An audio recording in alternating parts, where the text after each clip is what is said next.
पंचवटी येथील प्रख्यात श्री कपालेश्वर महादेव मंदिरामध्ये दर्शनासाठी येणाऱ्या भाविकांकडून टाकण्यात येणारे दान, त्यामध्ये रोख रक्कम, सोन्या चांदीचे दागिने यावरून स्थानिक पुजाऱ्यांमध्ये काही दिवसांपासून वाद सुरू होता। अक्षरशः द्रव्यासाठी मंदिराच्या गाभाऱ्यातच महिला आणि पुरुष त्यांच्यामध्ये बराच मोठा वाद बघावयास मिळाला होता।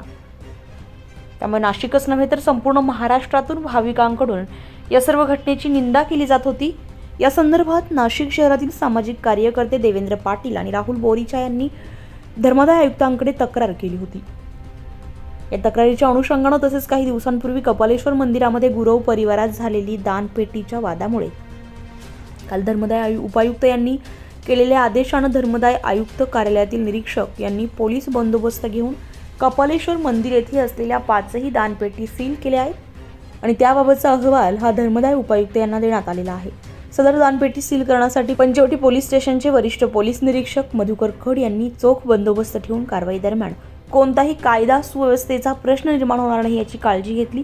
यावेळी संस्थांचे अध्यक्ष ॲडव्होकेट अक्षय कलंत्री, सचिव ॲडव्होकेट प्रशांत जाधव, उपाध्यक्ष सुनील पटेल, खजिनदार श्रीकांत राठी आणि विश्वस्त मंडलेश्वर काळे, श्रद्धा कोतवाल, दुसाने आणि रावसाहेब कोशिर हे उपस्थित होते।